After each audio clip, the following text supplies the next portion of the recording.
the Mirthmobile. I think we'll go with a little Mixtape Monday.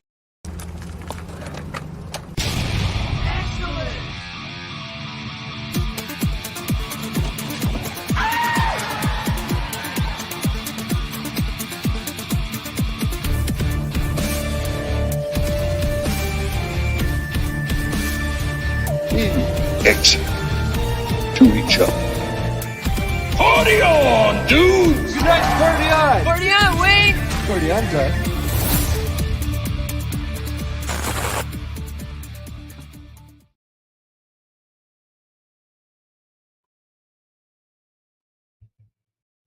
All right. What is going on, everybody? Welcome back to the channel. I'm John, the creative blue collar guy, and we are here for another week of Mixtape Mondays. This one's going to be a little more unorganized, or a little less organized, however you want to phrase that. Just kind of thought that we got a couple random articles pulled up here that I haven't really actually skimmed through that much. A couple other things we can talk about, but I just thought we kind of get on the live streams, kind of hang out with anyone who decides to pop into the chat on this fine Monday evening. Of course, we already have Lady Marine in the house, downvoting and unsubscribing from the channel like she does every single week. How are you this evening? Always good to see you. Thank you for being here. No, but on other weeks, I usually actually read the articles ahead of time before I pull stuff up and start talking about it. But tonight, again, I always feel like it's kind of like a broken record thing. I had a busy weekend. Work was a shit show today. So I kind of had some stuff in the wings that I'm like, oh, I'll read that later. Maybe I'll talk about that on Monday. Oh, I'll read that later. Maybe I'll talk about it on Monday. So I finally just said, screw it. I'm just going to throw these articles up here on my computer, and we're going to go through it in real time. Because if any of you watching are familiar with Andy Frisella, who I believe his podcast is called The Real AF Podcast. He's the owner of First Form and many, many other things. The man's quite the entrepreneur. But he has his podcast, and one of the formats that he does, I forget the other guy's name, one of his co-hosts, one of the guys that's on the show with him, it's called like Andy and whatever the other guy's name is, Cruise the Internet, where maybe more prep is put into it than they let on, maybe not, I don't know, but they kind of do just this free form, like they pull up articles and just, okay, we're gonna pull up these articles and we're just gonna read them and talk about them. So I don't know, we're gonna roll with that, but we're gonna see what happens, because at this point now, the live streams are just for anyone who comes in, hangs out in the chat live. Once the live stream is over, I will pull the live stream. I'm not going to leave them up for replays, rewatches. They don't really get many rewatches, and honestly, apparently they really screw up your algorithm if you're a smaller channel and you're not just doing live streams or not just doing short form videos. But yeah, anyways, all that being said, cheers to you guys on a Monday for hanging out. I just came from, right when I got off work, headed out to a ranch nearby with my guitar in hand and a couple of beers, and was just kind of walking around playing some music for some horses to kind of see how they would react to it. And still waiting to get some of the video back, because out there at the ranch there's little to no signal, very poor cell signal, but someone was taking videos and whatnot, so I'm waiting to kind of get some of those back. Maybe I can post those or share them. Obviously not on YouTube, because YouTube sucks when it comes to music and copyright stuff. But yeah, I was out hanging out with some horses, playing my guitar for them, and I think they liked it. I think they seemed inquisitive, but I also think it was dinner time. So I think if they see a human, they're like, "Do you have food? Do you have snacks?" So we'll see. We'll see how some of the videos come back. Could be kind of a fun thing to do once in a while. And good evening to you, sir, Jacob Ironside. Thank you so much for popping in. Always good to see you, brother. And yeah, he said the end of the year for me, between gigs on weekends and then just Thanksgiving this month, Christmas next month, everything, a lot of stuff going on. But yeah, hopefully I can make it onto your channel one of these days. I just really feel like it always just either doesn't work out because of either the subject matter, because I am what I consider to be a bit of a normie when it comes to a lot of stuff. Um, and then just the unfortunate thing, whenever you have a topic that I could totally jump in on, probably have a gig or something else on there. But yes, one of these days, or one of these days, we'll get on there. Peppermints, interesting. Okay. I don't know much about horses. I love animals, obviously, but horse people are different people. And so having my guitar there at the ranch and playing for the horses and stuff, it was kind of an interesting thing because again, it's like I didn't grow up around horses. I don't know a lot about them, but I do know that like okay, like any animal, could be a dog, a cat, could be a horse. Um, you have to kind of like vibe them out a little bit, and especially horses. I know like the big thing they say that people uh horses can be easily spooked. Like they don't realize they're these really big, powerful creatures. They can be easily spooked. So I'm there with my guitar. I'm kind of playing for them, and they're coming up and they're reaching their heads over the fence. So I would maybe step a little closer, and I was playing real soft. I was playing it super mellow, keeping it real quiet. And if I kind of like stepped a little bit closer towards one of the horses, and if it backed up, I'm like, okay, all right, I can read the energy in the room back up a little bit. But it was funny, like they were inquisitive, they were coming up and stuff. But like I said, it was also dinner time, so I think they were probably just looking for their food and their snacks. Joshua Burner, hello, I'm open to picking up what you're putting down. I believe you are a newcomer to my channel, so cheers to you, sir. Thank you for being here. And yeah, I was just kind of doing my long drawn out rambling intro tonight. We're just going to kind of hang out. I got a couple articles up here we're going to talk about, maybe some new music that was released this week. I do have one. I mean, we'll talk about it tonight, and I'll probably end up clipping part of these clips for a video that I'll post again later this week, but about a quote long lost Deftones album that I think will definitely be an interesting topic to talk about in the chat tonight, but then also clip it. I'll make it a shorter, maybe like 10-minute video later. Yeah, it's going to be just sort of an unorganized free form show tonight. We're just going to hang out in the chat, and I don't know about the rest of you, but I'm drinking beer because I think I'm out of whiskey, unfortunately, and just enjoy the Monday evening.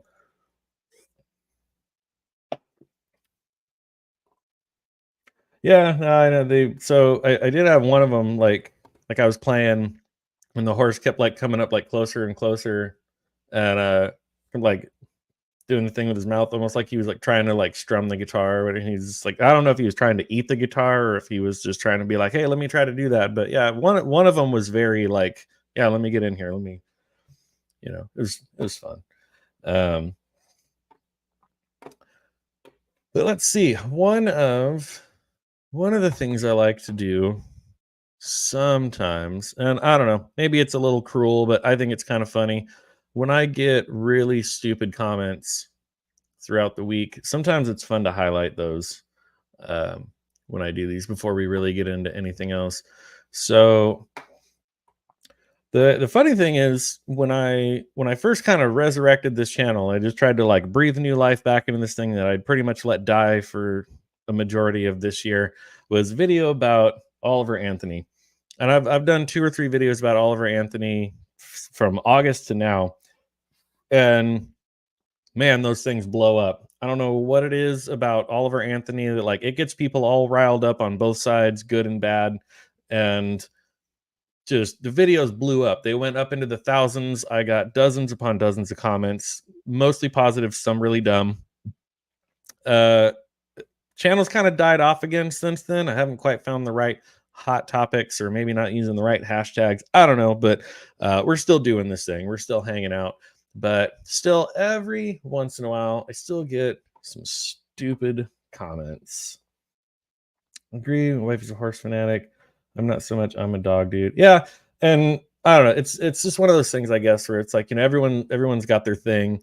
If I'm really being completely honest, I look at like a horse as like a really, really expensive pet because it's one of two things. You either have to have your own property that you can keep it on, but then if you want to take it anywhere, go trail riding or anything, you have to have a trailer and a truck that can haul the trailer. Or the flip side is you need to board it somewhere at a ranch where you're paying for it. And to each their own. It's none of my business, whatever. It's not something I'm going to spend my money on, but I'm just kind of like, it's an expensive pet. I love animals. I really do love animals, but also as an adult who doesn't have kids, doesn't have pets, anything, I'm like, I really like to be able to just be like, I'm going to take off for a weekend and I don't have to be like, oh, can watch my dogs? Can you feed my horse? Can you take care of this? Can you take care of So I don't know. I am an animal lover myself, but I grew up with dogs. Once I moved out on my own and got out on my own, I have never had my own pet as an adult because I'm just like, I don't need that responsibility. Like, I don't need that. I like to be able to just go do what I want to do. You're open minded. Check out Dax, what it's like to be a man.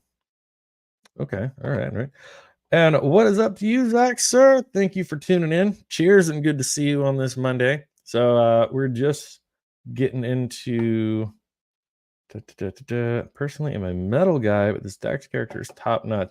I'm musically, I'm kind of all over the map. I mean, I listen to country. I like the country that's either actually legitimately old country like Johnny Cash and Willie Nelson, or some of these newer, younger guys coming up that sound like old country, like Coulter Wall, Tyler Childers, Zach Bryan, some of that stuff. But really, I am kind of all over the map as far as what I listen to: metal, rock, country, good country, all that good stuff. But let's okay. But like I said, if you're open-minded, like I'll give something a chance. I'm never opposed to checking something out for the first time. And if I don't like it, I don't like it, and that's fine. So speaking of music and bands that I very much appreciate. So I think I've done a couple videos about these guys recently. Talked about them in past live streams. I've done some videos about them, but a band called The Defiant, which is made up of the former lead singer of the Mighty Mighty Boss Tones, who apparently were still a band and were still together as of the year 2022. I'll be completely honest, I was not aware of that. They broke up because their singer Dickie Barrett was not a big fan of a lot of the mandates and things that were happening the last 3 years. Then this band, The Defiant, features the now former drummer from The Offspring, who was fired from The Offspring for not getting a particular shot in his arm that he was actually advised by his doctor, by his personal medical professional, said, hey, you have this other pre-existing condition. I don't think this is the right thing for you. Well, The Offspring fired him. And then it, features a couple other guys that one is already still in some other bands. The other guys had already left their respective bands, but they got together and they formed this band, The Defiant. And I love the album. I love everything about it. I love how the band came together. And I feel like it's like real legitimate punk rock that is supposed to be like damn the man, anti-establishment, not oh damn the man, but we're gonna make you show papers to get into our concerts, whatever. So I've talked about them. I've done a kind of a brief review on their album. I bought their vinyl. I did kind of an unboxing of their vinyl. It was a pretty basic album, so there wasn't a lot to show, but I did a video of it. And I got this guy, Reed Fleming 2K6, who just comments, terrible album. So now we're in the stupid comments of the week section of the live stream here. Said, terrible album. And, I thought, okay. My catchphrase, I always say, don't feed the trolls, because sometimes people just want to comment just to be negative. If you're going to hurt my feelings, I don't have any feelings to hurt. So whatever. But as I was saying earlier, my channel kind of hit like a dip in terms of views and likes and comments. So I thought, I could probably use the traffic. I'm going to interact with this guy a little bit, thinking that it wouldn't go beyond one response, So he just writes, terrible album. I come back with, thank you for your in-depth review. Thumbs up. He writes back, much to my surprise, That's 2 more words than any real music writer has said about this fourth-rate Dropkick Murphys knockoff garbage. Okay, well now we're in it. All right, like yes, other people have written about this band. Yes, other people have talked about them, and now he's trying to say that they sound like a Dropkick Murphys ripoff. There is, at best, I will give him maybe one song on the entire album that kind of sounds like Dropkick Murphys because it features Al Barr, one of the co-vocalists of Dropkick Murphys. It's got a very Irish sound. It features Winston Marshall, formerly of Mumford and Sons on banjo, but these guys in the Defiant also listed the Pogues as an inspiration to they listed the Pogues as an inspiration to their music. So I am gonna just go out on a limb here and say that Dropkick Murphys probably grew up listening to the Pogues. These guys that formed this band, the Defiant, probably grew up listening to the Pogues. So what a weird concept that they might have put out one song that has that same sort of Irish vibe, like Dropkick Murphys, like Flogging Molly, like the Pogues, which have been around for over 40 years, right? Like, weird, right? I'm an emotionless void. I know you corrected yourself down here, but I'm an emotionless void. Okay, well, you know. So forthright music, the dropkick, knockoff garbage, blah blah blah, and again, like I try not to directly insult people. I mean, obviously I am now because I'm like blasting him on the live stream, but obviously this guy did not sub to my channel. He's never gonna pop into a live stream, so we're gonna talk about it here. I keep it somewhat polite, a little bit of snark. I come back with fair enough. We're all entitled to our opinions, which is very true. But one song features Al Barr of Dropkick, as well as Ken Casey being featured on albums from the other Defiant members' different bands. I would say they're friends, and the Dropkick, they probably have the support of the guys from Dropkick. So here he's trying to say they sound like a knockoff of Dropkick, and I'm like, well, they're friends with the guys, so they've obviously got their support. I don't think they're mad at the fact that they have like one song that kind of sounds like them, or maybe like the Pogues. Oh, yeah. Yeah, I don't have any feelings to hurt. No.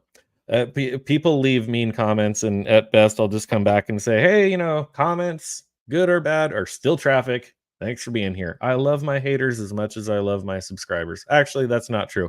I love my subscribers a little bit more because they subscribe and they keep coming back. But the haters that leave comments, you're still driving traffic to my channel. So thanks for being here as well. Yeah, that's what I need to do. I just need to make more videos that piss people off. That's what drives traffic, apparently. He comes back again with the I'd say they're friends with the Dropkick guys and have their support. Quote, no shit, question mark. Is that why none of them, not even Barr, have mentioned this stink burger on their socials? There are a lot of people who used to F with the boss tones, don't want anything to do with this mess. Okay, so now I'm starting to assume that he's on that side of like, oh, so you think this is where I did kind of, no pun intended, take a little bit of a jab back at him. I just came back and said, so these guys were featured on the album even though they hate each other, question mark. Got it. Thanks for the insight. You seem like a pretty angry person.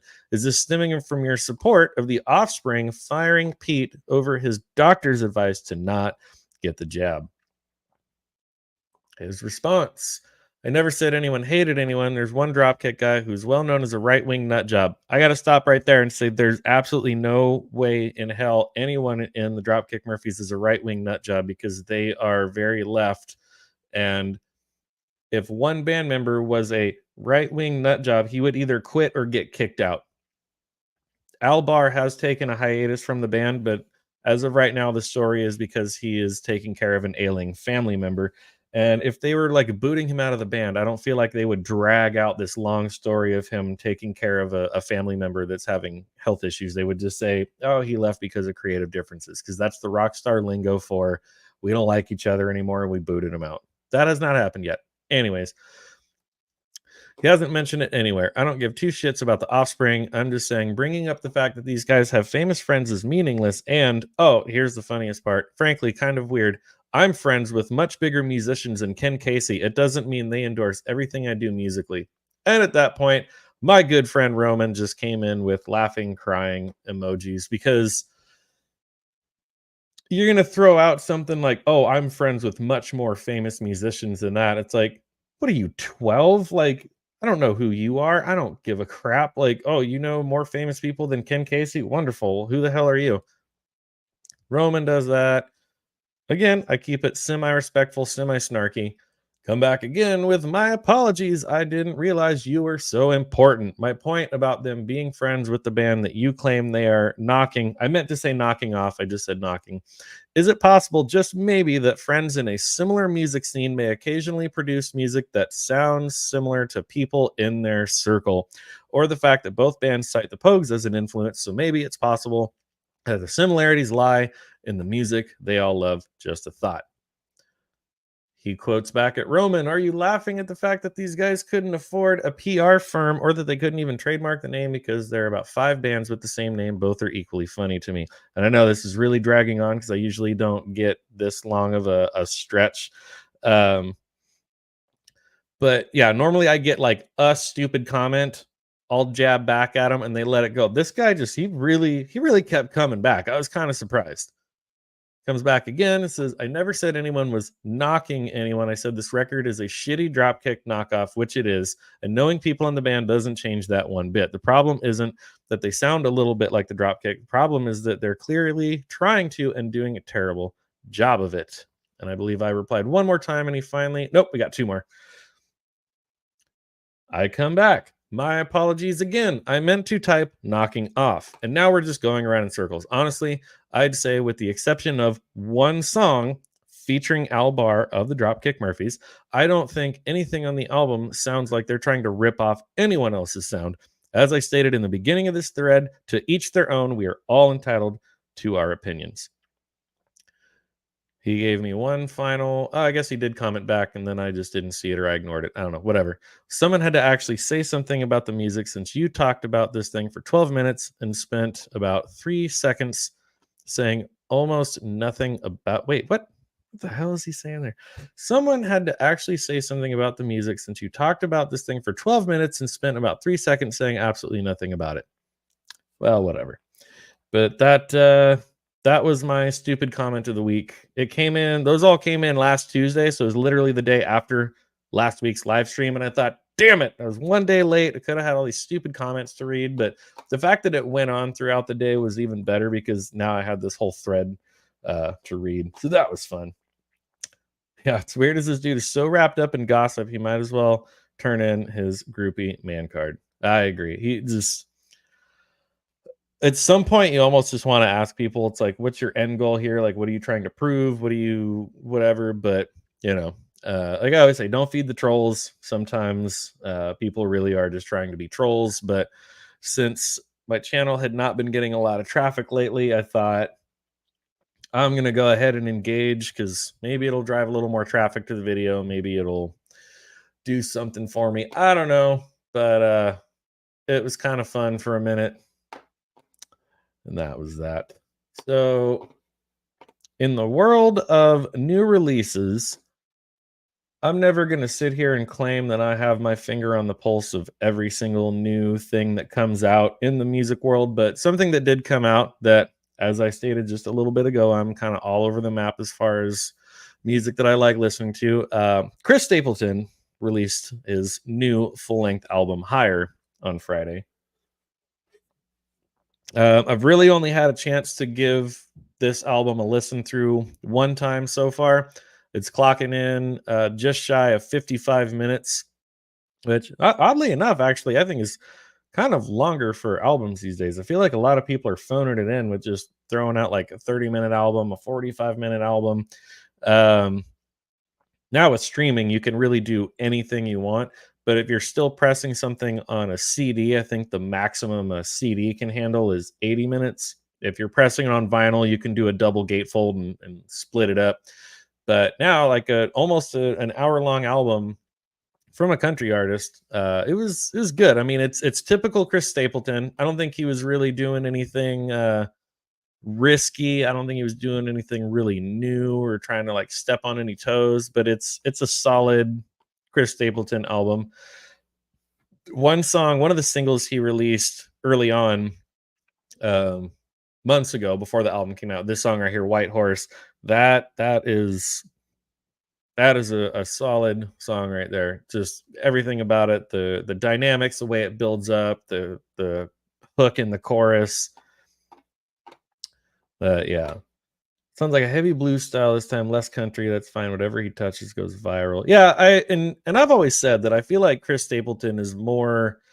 I mean, yes, he is obviously very country, but I kind of put him almost in the category of like southern rock too, like kind of a little bit of country, a little bit of like Leonard Skinner, little just, he's got the raspy voice, he's got kind of the rock and roll, he's got the guitar solos and stuff. It's yeah, I'm a big fan of Chris Stapleton. I know he kind of gets a bad rap sometimes because he became so popular. I think people lump him in with a lot of other whatevers, but I mean the man is talented. I know he does covers, he works with songwriters, but I've seen him live twice, and that can be the ultimate litmus test. I mean, Elton John worked with songwriters forever. Elvis never wrote his own songs. Um, but you go see someone live, if they can put on a show, man, like if they can deliver live, without the studio magic, without the auto tune, you're assuming they're not lip syncing, which obviously I don't think someone like Chris Stapleton would. The man puts on a show. He's fantastic. So that's all I got for new releases this week. I'm sure some other new stuff came out, but none of it was on my radar. Let's move on to let's do a couple short ones and then we'll get into the Deftones story. This one, okay, so also being the Monday after Veterans Day, I thought this was a pretty cool story. If you are a fan of the band Tool, A Perfect Circle, or Pussifer, you are familiar with the man Maynard James Keenan, singer, lyricist, entrepreneur, winemaker extraordinaire. Oh, you're right. So, oh man, I feel like I had articles up for that last week, but even to this day, I haven't checked today, but over the weekend I was checking. Slipknot posted that they were firing Jay Weinberg from the band and then deleted the post. And if you go on the Slipknot like social media, there's no post about it on their thing. If you go to Jay Weinberg's social media, there's nothing on there. But I think I saw something about him already being announced as the new drummer for a different band. So it's just weird that it's like, oh, well, we're going to fire this guy, but then we're going to like scrub all of our statements from the internet about us saying that we are moving on and firing him and whatever. Yeah, I think I can't remember if I talked about that last week or if I had the article ready and I didn't talk about it. But yeah, that Slipknot thing has been going on for like a week now, where they're just sort of like, oh, like you're fired, but we're not going to talk about it. And Craig Jones, the guy that had the helmet with the nails and like did their samples and stuff, he left earlier this year. Like, I think if I was a member of Slipknot at this point, like I'd be worried about my job, because it kind of sounds like they're running that place more like a company than a band right now. And I think as long as Corey Taylor and Sean Crahan are at the helm, it seems like they're making all the creative decisions and everyone else is disposable. So I don't know what's going on there, man.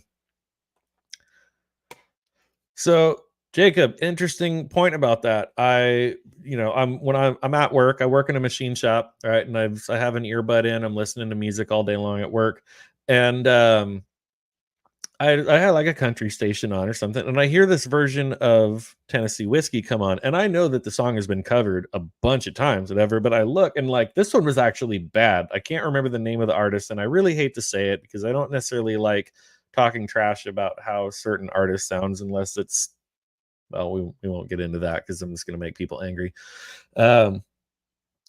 But I look at it and I'm like, wow, like this is Tennessee Whiskey, but this is actually like really, really bad. And it drove me to actually go and look up the song, and came to find out that even Chris Stapleton did not write the song. I think he has done the best cover of it that I've heard so far. But yeah, I didn't even really know until the last year or so that Chris Stapleton didn't even write that. Like it's a bit of an older song. It's a cover.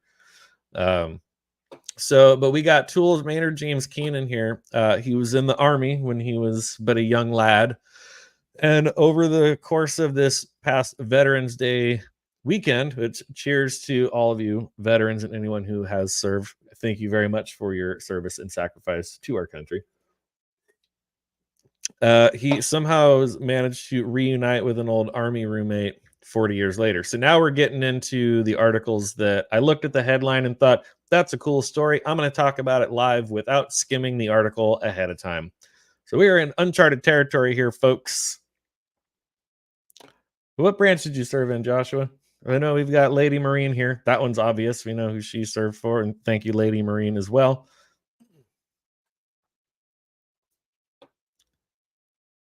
Your emojis seem to have failed. Maybe my computer doesn't like your emojis. Can anyone else see those? I don't know. Retired Army. Well, there you go. Thank you, sir.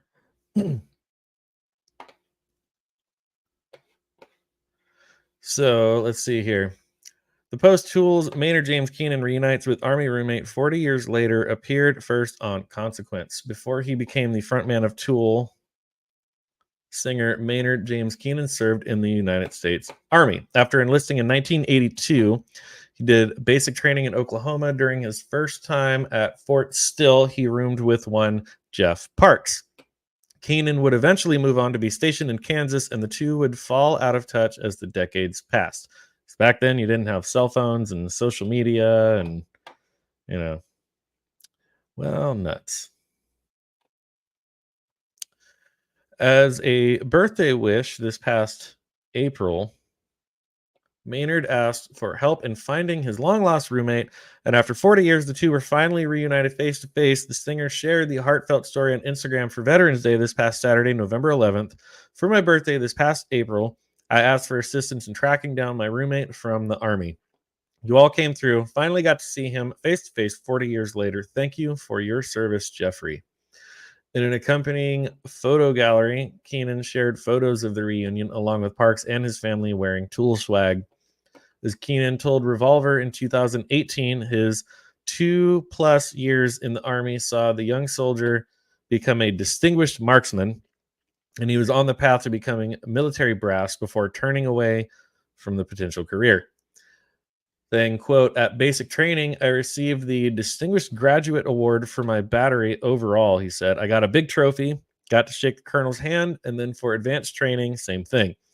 He was then offered the chance to join the class at West Point, but declined, saying, quote, in that moment, when you're staring at this thing going, okay, is this what I want to do? Is there something else? I had an overwhelming feeling that this wasn't what I was supposed to do, he told Revolver. I'm pretty in touch with my intuition, and in that moment, I had to listen to it and decline the appointment. Instead, Maynard became the frontman of one of the most popular metal bands in the world. Speaking of which, Tool are in the midst of a fall North America tour and set to tour the U.S. again in early 2024. Additionally, Keenan will celebrate his 60th birthday in spring of 2024 by touring with his bands A Perfect Circle, Pustifer, along with Primus, calling it the Sesanta Tour, which I will be attending. And oh boy, that's going to be an interesting show because A Perfect Circle, Pustifer, and Primus are each going to have their own respective sets, but they said they're also going to do stuff for like while Primus is playing, members of A Perfect Circle and Pustifer are going to come up and do stuff. While Perfect Circle is playing, members of the other bands are so they're going to like it's just kind of going to be this like Chinese fire drill thing of musicians coming on and off stage during each individual's band's sets in spring of 2024, and I will be there. So keep an eye out in April or May of 2024 when I do a live stream talking about how weird and awesome this show was, because I've seen A Perfect Circle twice. I just saw Pustifer for the first time last summer. I've seen Tool countless times. I've never seen Primus before, so this is going to be a wild show. It's going to be something to see. Yeah, so then I'm guessing that's what was it? Jeff Parks. Yes. So there's Maynard, there's Jeffrey Parks. 40 years later, reunited. Oh man, I got to tell you, if you get a chance to see Tool live, I have been to a lot of concerts in my life, and I have been seeing Tool every time they come to my town since 2002. It's always worth it. Whatever the ticket cost, I usually get the seat more towards the back because I try to keep the cost a little bit lower, but they're expensive. Everything's getting more expensive. But they bring the latest and greatest of technology and stage lighting and everything. Like the last time I saw Tool, was it the beginning of 2020? I think it was January of 2022. Was the most recent time I saw them, and I mean, the entire stage is a projection screen. They've got big screens behind the stage. They've got big screens off to the side. The floor of the stage can project images, but then they had this semi-transparent scrim that closed around the sides and front of the stage where you could still see the band members through it, but they could also project images onto that. So they literally turned the entire stage into a giant projection screen. But then throughout the show, that screen would sometimes open so you could see the band a little more clearly. Then the screen closed and back and forth. I mean, just the way the set evolves throughout the night, it is something to behold. So if you've never seen them and you're saying you want to see them so bad, at least one time in your life, and they come anywhere near you, whatever the cost, and even if you have to drive a couple hours, you got to see them at least once. It is a life-changing experience. I got another short one that I have not read through yet, but we're gonna see what Spotify has to say about paying royalties to their artists. The only live show I've ever seen was Five Finger Death Punch, and the lead singer went to rehab the night before, and they had the singer from All That Remains fill in. I was highly disappointed. Yeah, I have heard stories about that. I know at one point they had another guy. What's his name? I forget what band he was in. Something Wolves, Lone Wolves, something. But yeah, I've read stories. I saw Five Finger Death Punch once, very very early on when they had just barely released their first major label album, and they were on a festival. They were actually on one of the smaller side stages when I saw them. But on the positive, I do believe their singer has now worked out whatever his demons are, gotten clean and sober, and is sticking with the band. But that's unfortunate that happened to you. It's always a bummer when you're all amped up for a show and something happens super last minute. So here we've got Spotify's decision to stop paying royalties on less popular tracks is, quote, discriminatory and exploitative, says competition law expert. There's been a little bit of controversy going on lately about Spotify, and they're changing how they pay out royalties. So obviously, I think just about everyone here in the chat is old enough to remember the days of Napster, and the whole Metallica thing, and Lars Ulrich trying to take down Napster and saying that people were stealing their music, which, true to form, yes, by definition of the law, people were stealing their music. But also at the time that Napster became popular, became a thing, people were burning CDs. So like, I was in high school in the early 2000s. Like, I would go to school and somebody would be like, "Oh, here, like, check out this Pink Floyd album, The Wall." And then like I would go home and like burn a copy of the CD and then bring them back their original. And like now I have a copy of The Wall. But then Napster comes along and now you can do it digitally. Well, and they knocked out Napster. Then came LimeWire and what were the other ones? I forget, but it was like the beginning of BitTorrent and all other stuff where you're basically like opening your computer up to all sorts of viruses and stuff, like using early BitTorrent software like LimeWire was basically like having unprotected sex with a prostitute. Like, you were just opening your computer up to the internet and the dark web and just like, all right, here we go. I'm going to crash my entire computer because I want this song for free. But so now we're obviously living in the age of streaming. Spotify pioneered the whole thing, then Apple Music jumped on it. Then we got YouTube Music. There was like Google Music, but I think they just merged with YouTube. And then whatever else. There's a bunch of different platforms now that you pay your flat fee. You can stream everything. Like, you just have access to the entire iTunes library as if you purchased everything. But now bands and artists are kind of going, well, hold on a second. Like, how do we get paid? Because before, you would have to drive to the store and pick the CD up off the shelf and go up to the clerk at the register and say, "Excuse me, I would like to buy the CD, please." And you would have to give them money, and then that would go back to the record label and say, "You sold another album," and whatever. Now, nobody buys music. I do. There's a shelf right there with records on it.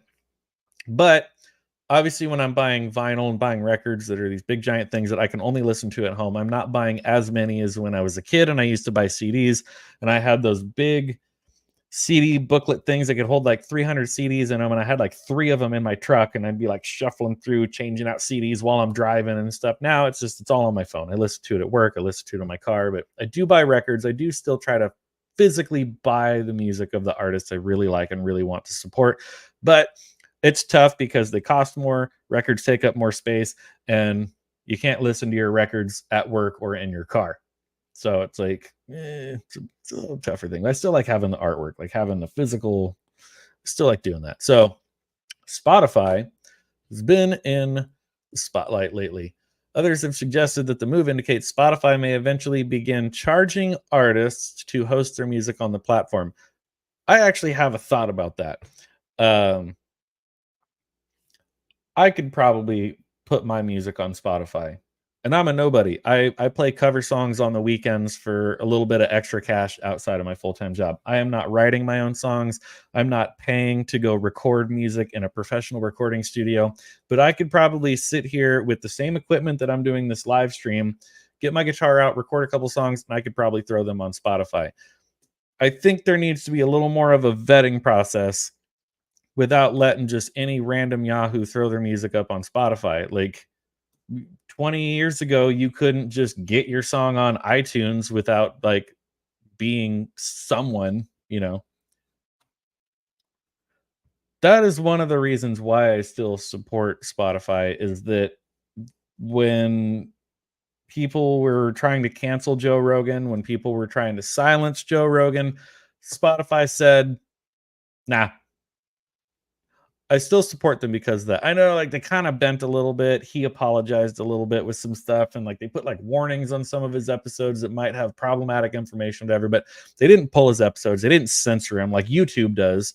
Um, so I do still support Spotify for now, but I agree. Like, he's one of the biggest things they have going for them. And if he jumps ship to, I don't know, I mean, he could go over to Rumble. He could probably start his own streaming service at this point. I don't know. Like, he could just like put it up on his own website and like go to my website and listen. But that would destroy Spotify. That would really hurt them a lot. So let's see what's going on with how they're paying royalties.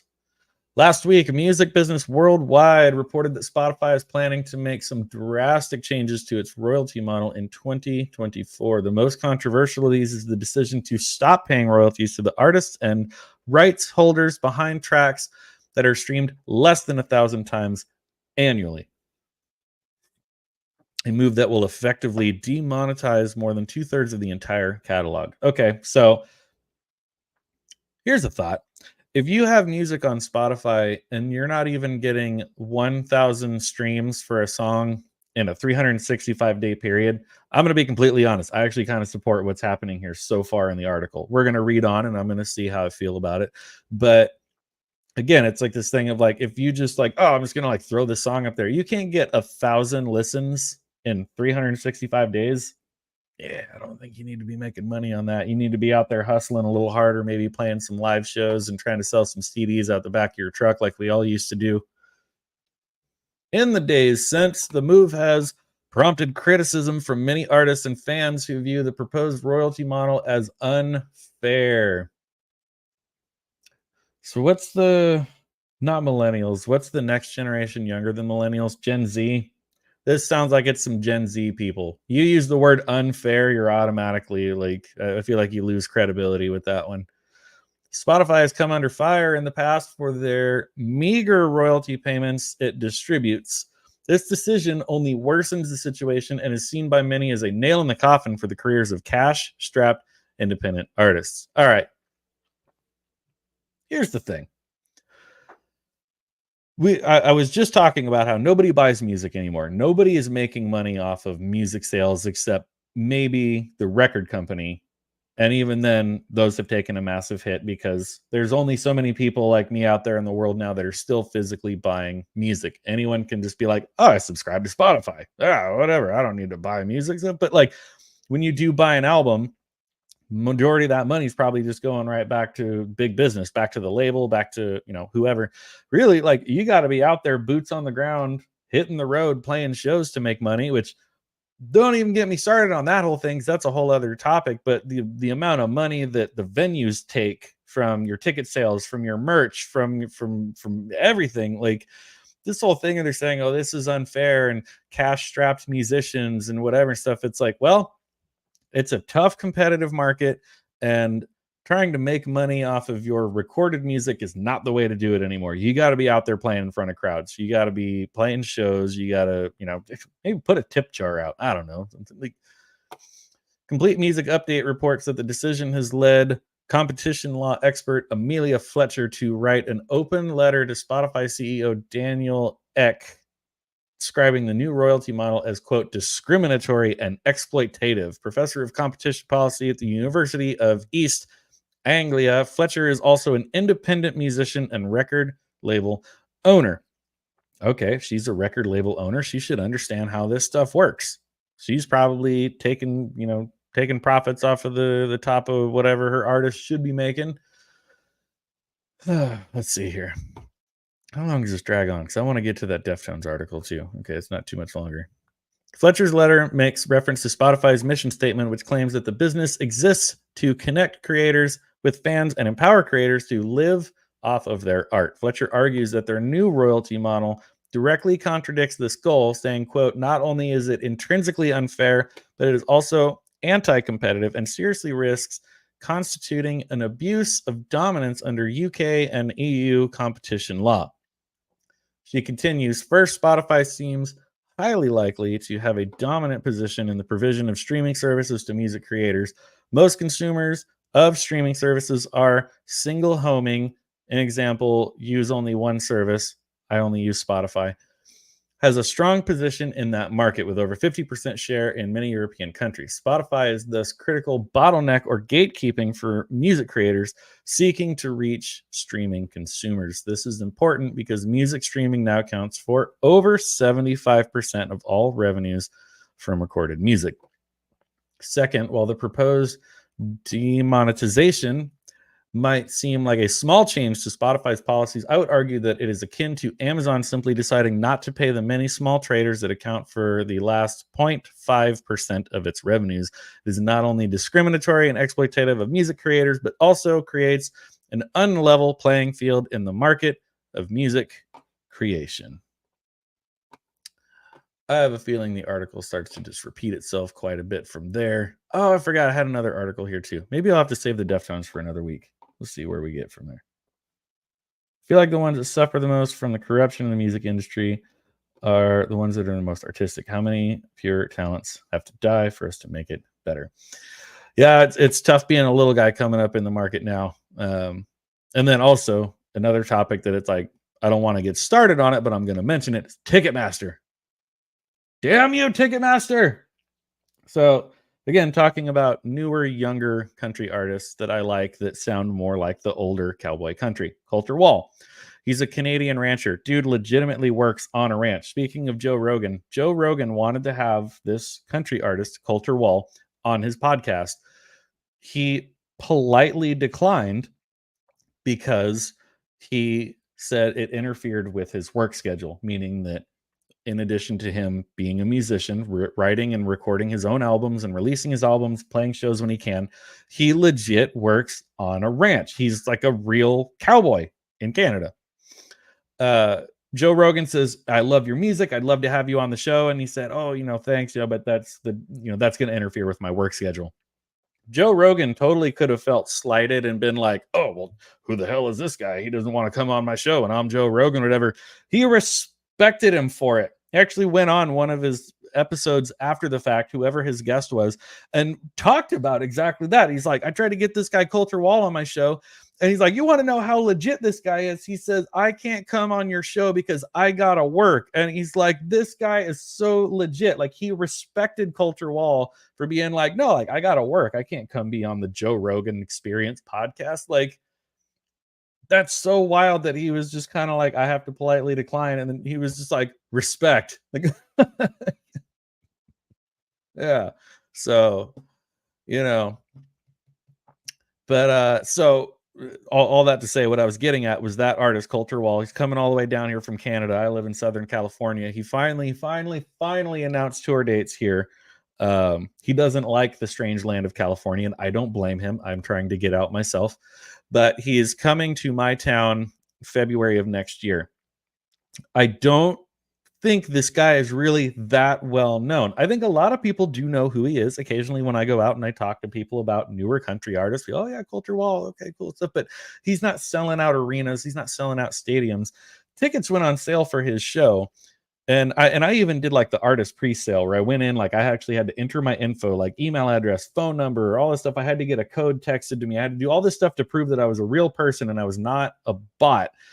And I go in to buy the tickets, and like as I'm staring at the seat map, like seats are disappearing faster than I can select them. And I'm just like, all right, I love this guy's music, but it's like I have a hard time believing that his show is selling out in a matter of 5 to 10 minutes. It's like Ticketmaster just cannot get this shit under control, because then people nab up the tickets and resell them for like $500. And I'm like, the only reason I said I wasn't going to go off on a tirade, but here we are talking about Ticketmaster.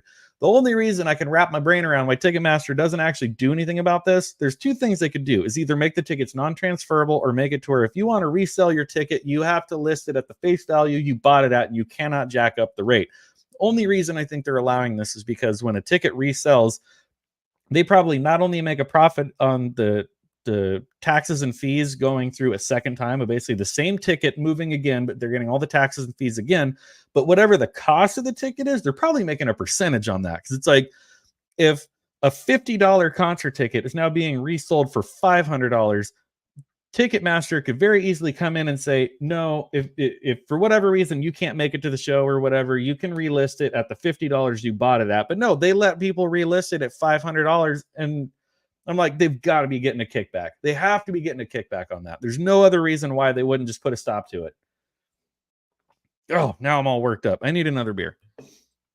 With that, I will leave you. Let's see. Hold on a second. See if I can do this in 15 seconds. Get out of my way. What's that? This, my friend, is a pint. It comes in pints. I can get you one. You've had a whole half already. It's a good thing my refrigerator is close. All right. Woo, boy, man. Now I'm all worked up talking about Ticketmaster.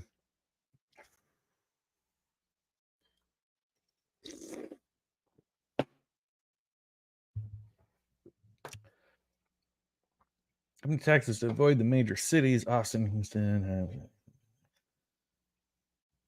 I would like to go to, is it Austin? I think where Joe Rogan moved, and he just opened up that mothership comedy club. And I think he even specifically said it's like the non-woke comedy club, like no woke comedians allowed. So I think just seeing Joe Rogan do stand-up live in general would be hilarious, but just to go to his comedy club that he opened, I think would be really rad.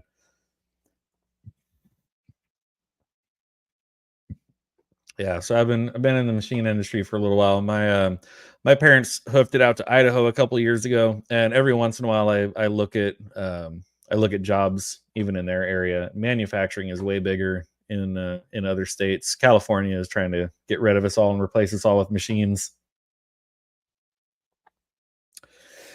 Yeah, that's what happens in the blue cities. Like I said, I live in California, man. So it's like I'm in an entirely blue state. I can't get away from this shit. So this was just announced. When We Were Young 2024 festival, which I think just happened. It happens in October. They do it in Las Vegas. There's the funny thing about the headline. I don't care about any of the bands in this headline. The reason why I was even made aware of it was um, one of my top favorite bands, Coheed and Cambria, which unfortunately gets lumped in with a lot of these like emo weirdo bands.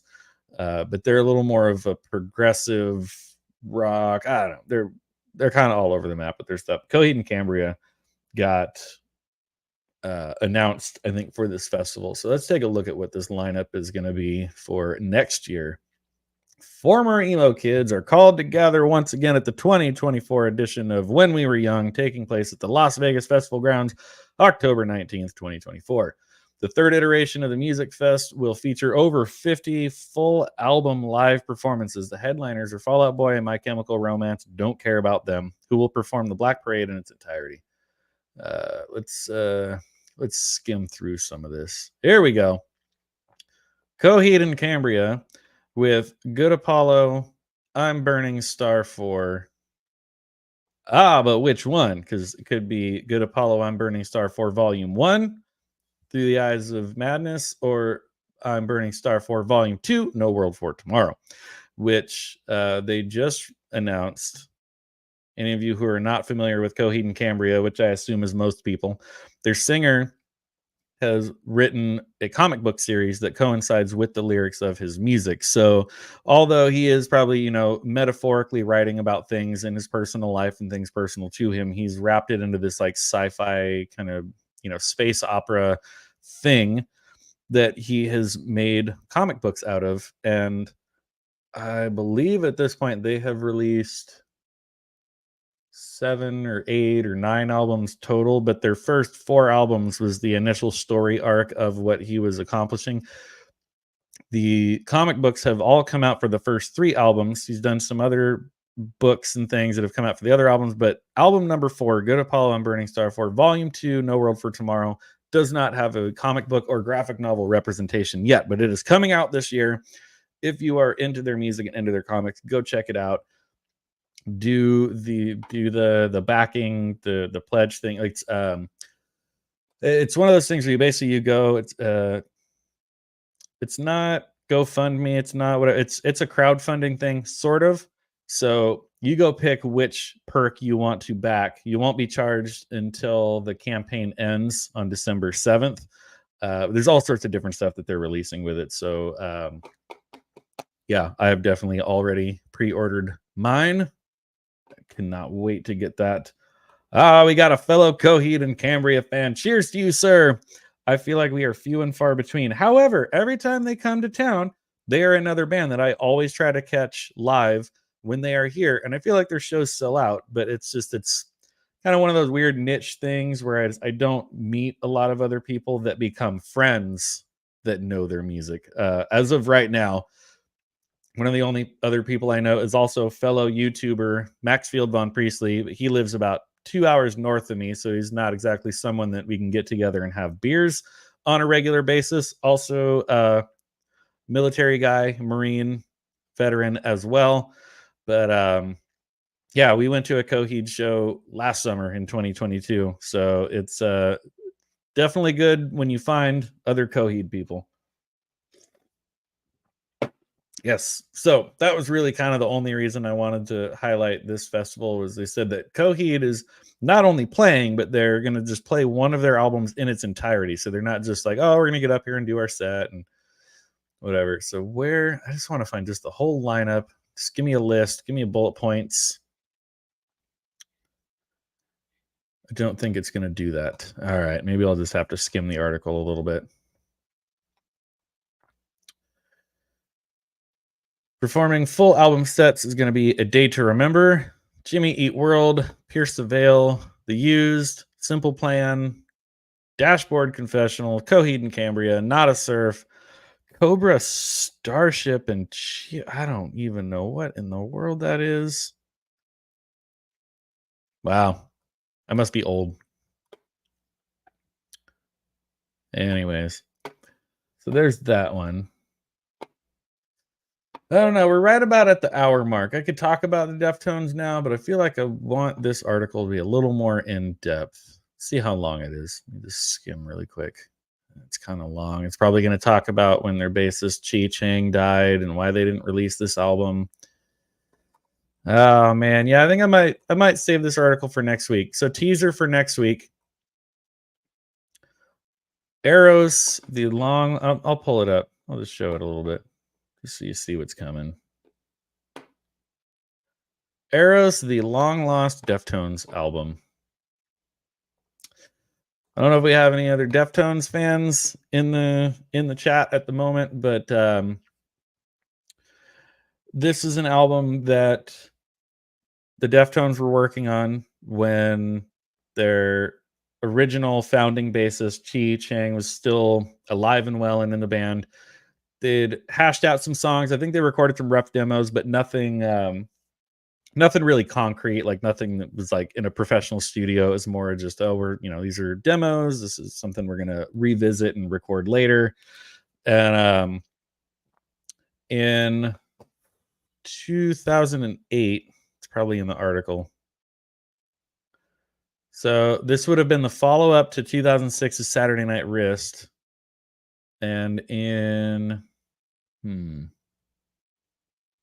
I'm just gonna say, I think it was 2008. In 2008, bassist Chi Chang was in a car accident where he was not wearing his seatbelt. So wear your seatbelt, kids, because you never know what's going to happen. You could be just, I'm just driving around the corner. I'm just going through the neighborhood, whatever. It's no big deal. You never know what's going to happen. So Chi was a passenger in a vehicle. They were in a collision. He wasn't wearing his seatbelt. He went through the windshield. He literally went through the windshield. He was ejected from his seat due to the collision. He wasn't wearing a seatbelt. He went face first through the windshield. From that point, he was in a semi-comatose state for, I want to say, another 4 to 5 years or so, and then unfortunately and sadly passed due to, I think his name was like an infection, or it was a complication from something else that he had while being in that state.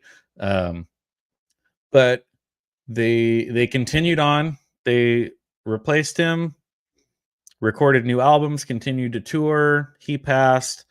But this album, they call it the Long Lost Album. Like, I think they only ever recorded demos. I don't think they actually professionally recorded anything, but I think they may have recorded demos of every song, because there's talk of how like they could potentially try to remaster it, fix it up, release it. I don't know, whatever. But they keep saying they're just, no, like we don't want to mess with it. It's not the right time. It's not the right thing to do. I think one year Chino released one of the songs out either on their website or on something without really checking with the rest of the band. Since then, nothing else has ever been officially released. I think some demos have been leaked, but for whatever reason, they as a band have decided to never go back and revisit or finish this album, because it was the last thing they were working on with Chi when he got in his accident. And so I don't know, a little bit of a teaser. I think I'm going to save this one for next week. I think I actually even meant to talk about it last week. I didn't get to it. Then I was going to talk about it this week, and I didn't get to it. I didn't realize how fired up I was going to get about some of these topics. But this one I definitely want to dedicate a good amount of time to. But I also try to keep these streams down to about an hour, give or take, because I like to be, respectful of other people's time as well as my own time, because it's getting to be about dinner time. And I know other people are tuning in from other time zones and whatnot. But grew up on Deftones, graduated in 96. It was my age group. I remember jamming around the fur in my first car. So I'm a little bit younger. I didn't graduate high school until 2004, but so my thing was, I remember when I was in high school, White Pony was the big album. That was the one that I just, and I get like that was obviously a big shift in their sound from Adrenaline to Around the Fur to White Pony. Like White Pony was a major shift. But yeah, my thing was my high school album was listening to White Pony on repeat, and they have been a huge part of my life ever since. Another band that I have also seen live multiple times over. Actually, now every year do what they call Dia de los Deftones festival here in town where our local baseball team plays. But this year it just tickets were really expensive, and I literally had not heard of any of the other bands on the bill. And as much as it pained me to not go and see one of my favorite bands, I was like, I've seen the Deftones a bunch of times. They're doing this festival. Tickets are outrageous. I don't know any of the other bands. It's in downtown. I hate going downtown. It just, it was a whole thing. But, yeah, Jacob, I don't know. I mean, I don't necessarily know what kind of music you're into. I tried to introduce Roman to Coheed and Cambria, but again, like he and I being kind of different generations and different music styles, he wasn't into them, and it's totally fine. To each their own. Like I always say, everyone's got their own opinions. Roman wasn't into them, but I love their music. I love the fact that they span so many different genres. It's like you can hear they grew up with influences of like pop music in the 80s, but then also probably influences from metal bands like Iron Maiden and other like, maybe like progressive bands. And so it's just they're all over the place. And then also the fact that they are the band, they are the reason that I actually went out and bought my first comic book. I didn't really grow up collecting comic books or reading comics. As I stated very early in this live stream, I'm a little bit more of a normie when it comes to stuff like that. But I got a hold of this band Coheed and Cambria. I heard that, they basically write like comic book stories into their music, and they've released some comic books that go along with their music. And I honest to God, I think that was the first comic book that I bought. And then I got some others, like I read like The Watchmen and some other stuff and whatnot. But really, I think Coheed was the first comic book that I bought. Oh, good. Then yeah, you might totally be into him. I'll be curious to see what you think, because Roman was not a fan, but like I said, it's fine. I get it. Like the singer has a much more like higher pitched voice, like kind of I would say along the lines of like Geddy Lee from Rush, which is not everybody's cup of tea. I get it. It's fine, but I absolutely love their music. I've seen them live many, many times, and yeah. So I guess with all of that, I'm going to go ahead and call it a night. We'll talk Deftones next week. Joshua Berner, thank you so much for tuning in and hanging out. Newcomer to the channel. Always love seeing new faces in here. As always, Lady Marine in here giving me shit, and I wouldn't expect anything less. Jacob Ironside, thank you, sir, for being here and hanging out. Just kind of, and then Zach's popped in up there earlier. So just kind of an unorganized free-form stream. Just wanted to kind of just hang out, talk about some new music releases and other stuff that's come out in the past week. But next Monday, we will definitely talk about Eros, the long-lost Deftones album. But until then, I am John, the Creative Blue Collar Guy. Thank you all so much for tuning in. Make sure to hit that like button on your way out, and I will see you guys next week. Be excellent to each other.